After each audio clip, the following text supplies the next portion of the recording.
Сәлем достар, біз бүгін сіздермен актив және пассив voice ережелерін үйренетін боламыз. Бұл қазақ тілінде ырықты және ырықсыз етіс ережесіне сәйкес келеді, көп қолданыла бермейді. Енді бұл жерде subject, object деген формуламен қолданылады. Актив және пассив voice'тар. Subject ол адам, индивид болса, object ол зат, объект, бір қандай да объект болады. Осы формулалармен жасалынады. Мысалы үшін қарасақ, актив voice деген іс-әрекеттің субъект жасайды, адам жасауы мүмкін, тікелей басшысы оның бастауыш болады да. Мысалы қарасақ, I ride a horse, бұл жерде subject, яғни бастауышы ол I деп тұр, I.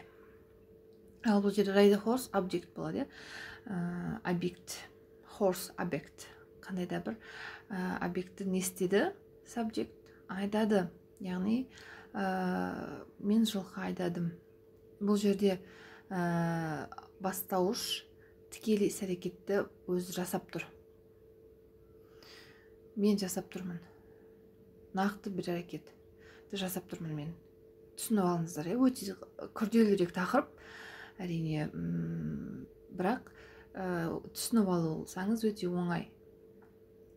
Пассив voice дегеніміз бұл жерде басты рөлді объект атқарады да, жаңа horse объект дедік қой.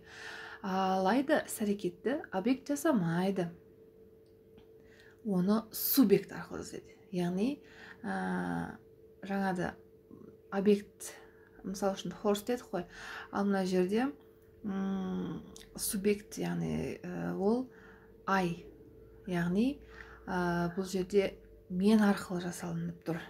Мысалы, бастауыш баяндауыштың үстінен әрекет етеді. A horse is ridden by me. Жылқы айдалды дейді.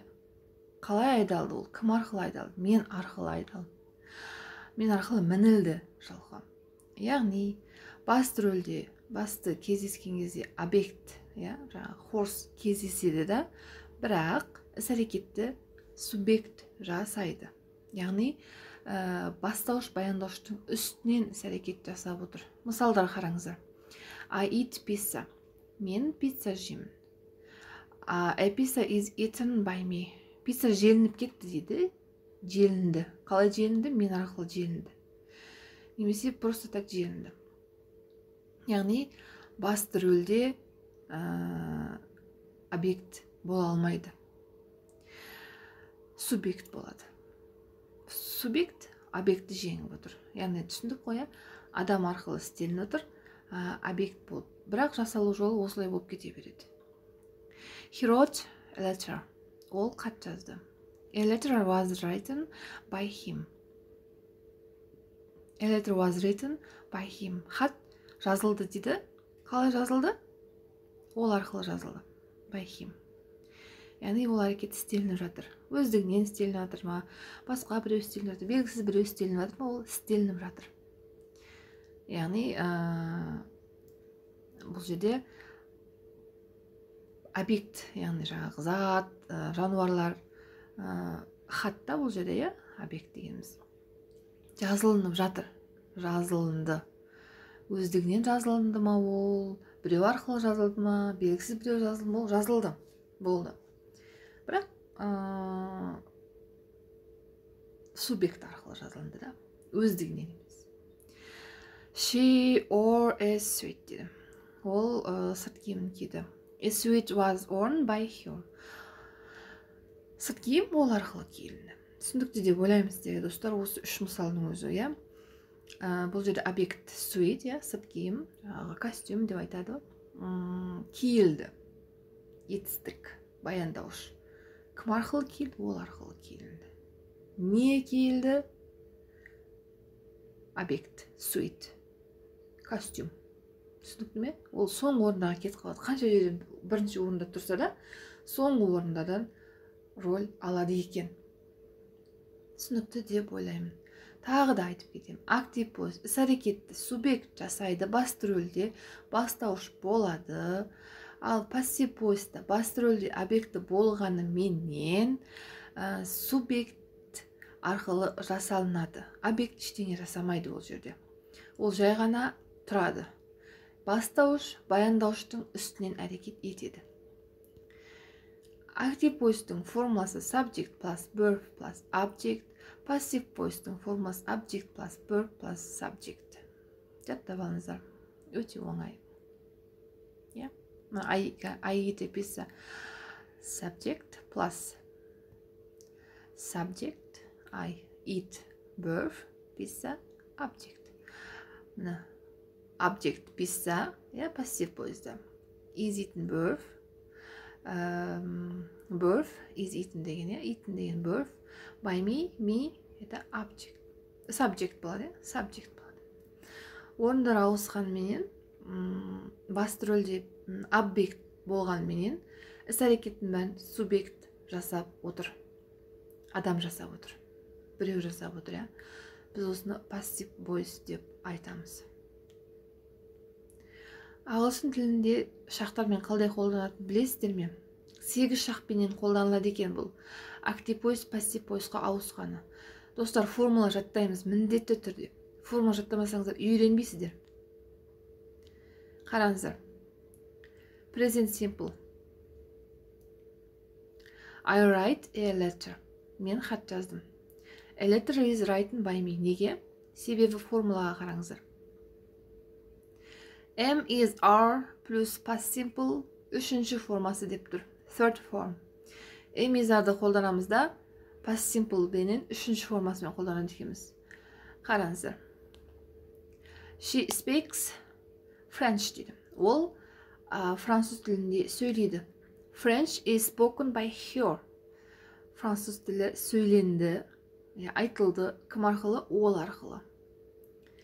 Формулаға сәйкес келе ме? Келеді. Is French, French ит қоя. Ит есімдігі. Сол is spoken деп тұр. Is мына жердегі формула. Мына жердегі формула. Енді past simple'дің үшінші формасы. Speak, spoke, spoken. Үшінші формасымен келіп тұр. Дәл солай кете береді. He doesn't drink coffee. Coffee is not drunk by him. Кофе ол арқылы ішілген жоқ. Does she play chess? Is chess played by her? Осылай. They leave me. I am left by them. Олар мені тастап кетті деді. Бұл жерде кішкене өзгешілік болады. Мен тасталындым олар арқылы. Формулаға қараймыз. Am is are past simple'дің үшінші формасы. Естеріңіз сақтап алыңыздар. Present simple өзгерген кезде am is are плюс past simple'дің үшінші формасымен өзгереді екен. Present continuous. Дәл осы шақ, дәл қазір болып жатқан іс-әрекет. Мысал үшін қараңдар. I am writing a letter. Мен хат жазып отырмын дедім. Ал енді оның passive voice'ын көрсек, a letter is being written by me дейді. Хат мен арқылы жазылып жатыр. Хат жазылынып жатыр. Дәл қазір жазылынып жатыр. Кім арқылы? Мен арқылы. Am is are being плюс past simple. Және past simple'дің үшінші формасы. Ұмыт кетпейік мұны. A letter is being written by me дедім. She is cooking the dinner. Ол кешкі ас жасап жатыр. The dinner is being cooked by her. Кешкі ас жасалынып жатыр. Ол арқылы. Қыз арқылы жасалынып жатыр. Оңай. Формулаға салып жібересіздер, болды. Главный формуланы жаттаңыздар, достар. Дәл осылай кете береді. Басқаларында қарап алсаңыздар болады. Барлығын мен ережеге түсіндіріп отырғым келді, бірақ уақыт, тым көп уақыт кетіп қалады. Оларды сіз миларыңызды қатырғым келмейді. Сіздер одан да дәптерлеріңізге жазып алыңыздар. Скриндап алыңыздар. Қазіргі заман тілімен сөйлегенде. Present perfect. Present perfect дегеніміз аяқталған осы шақ. Формуласы have, has бенен жасалынады, және passive мен жасалынады деді. Қараңыздар. Бірінші формасы active voice. I have eaten a pie. Мен кексті немесе пирогты жеп қойдым, уже жеп қойдым. Аяқталған осы шақ. Ал енді passive voiceға ауыстыратын болса, have немесе hasға beenді қосамызда, сосын past simple'ды қойып жібереді екенбіз. тоже үшінші формасы. Қараңыздар, have, has been past simple'дың формасы. A pie has been eaten by me. Так, пирог желінді мен арқылы. Желініп қойды уже істеніп қойды, аяқталған осы шақ. He has written a letter. Ол хат жазды. Қандай да бір әрекеттің аяқталғаны, ол әрекеттің бір опыты. A letter has been written by him. Хат жазылып болды ол арқылы. Міне, достар, қалған мысалдарын жаттап алыңыздар, жазып алыңыздар. Барлығын жазып отыра берсем уақыт кетіп жатыр. Яғни have has been past simple'дың үшінші формасымен жазылғанады екен. Present perfect осылай жасалады. Past simple, Қараңыздар. I ate a burger. Мен бургер жедім өткен шақта. A burger was eaten by me. Бургер мен арқылы желінді. Бургер желініп қойды, мен арқылы. Яғни бұл жерде was, were деген they, we, you қолданады. Past simple'дың формасы. Оңай. They built a house. Олар үй соқты. A house was built by them. We олар арқылы жасалды. Мына жерге қарастырып отырамын. Актив бойынша қарастырып, етістігі қаяқта тұр, етістігі қандай мағынаны білдіріп тұр, соны алып жүргенде салыстыр. Мына жерде past simple болып тұр ма, was жасалынады екен.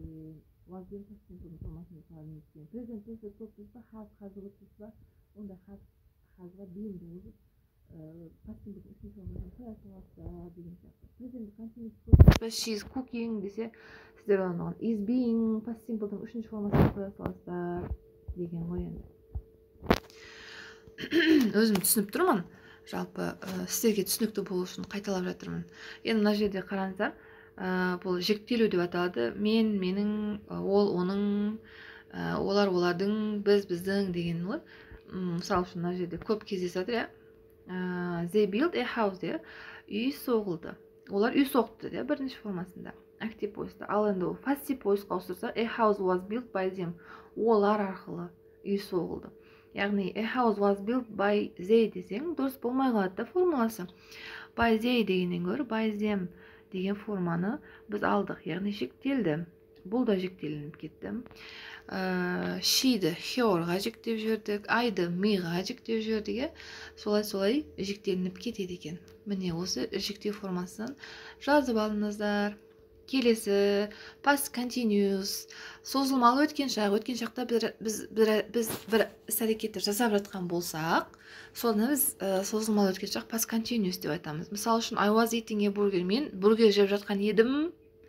Қасында бір қандай да время қойып қоятын еді ғой, алдыңғы сабақта өттік қой.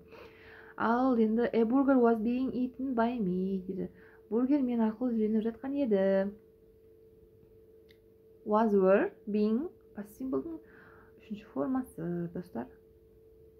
Was, were, being. Was, were, being. Шарасып кетпеңіздер. Осы present simple'ға, present continuous'қа қатты ұқсайды екен. Мына жерде present continuous am, is, are being болса, past continuous was, were, being қосылады екен. Просто жаттап алыңыздаршы, достар. Кеттік. Past perfect. Аяқталған өткен шақ. I had written a мен хатты аяқтап тастағанмын. Ол қазіргі шаққа мүлдем қатысы жоқ, бітіріп тастаған. Опыт. A letter had been written by me. Хат мен арқылы жазылынып қойылған. Жазып тастағанмын. Ол хат жазылынып тасталынған деп аударылады. Had been past simple және үшінші формасы етістіктің. Had been past simple, past simple. A letter had been written, had been written. Екінші мысалға, she hadn't read the book. Ол кітапты оқымады. The book hadn't been read. The book hadn't been read by her. Кітап ол арқылы. Кітап оқылынбады ол арқылы. Осылай аударылады достар. Past perfect кетті. Енді future simpleға қарайтын болсақ. Future формасы will плюс be. Мысал үшін he will announce holiday дейді. Holiday will be announced by him. Қараңыздар, формасы will немесе shall be past simple. Көрдіңіздер ме достар, бұл жерде пассив бойсын бәрі past simple мен келіп жатыр, үшінші формасымен. She will sing a song. A song will be sung by her. Яғни will be сөйтесіздерде past simple'ның үшінші формасымен қойып жібере саласыздар. Болды.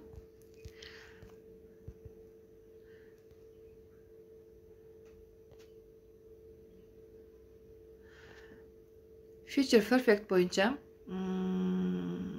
future perfect дегеніміз аяқталған келешек қой, болашақта нақты жоспар аяқталады деген.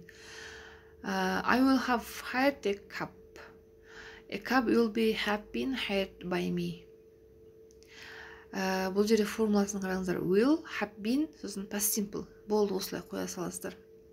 She will have written a letter. A letter will have been written by them. By her болады, бұл жерде. By them деп қате жазып кеткен ғой деп. By her болады. Жалпы формуласын түсіндіңіздер деп ойлаймын.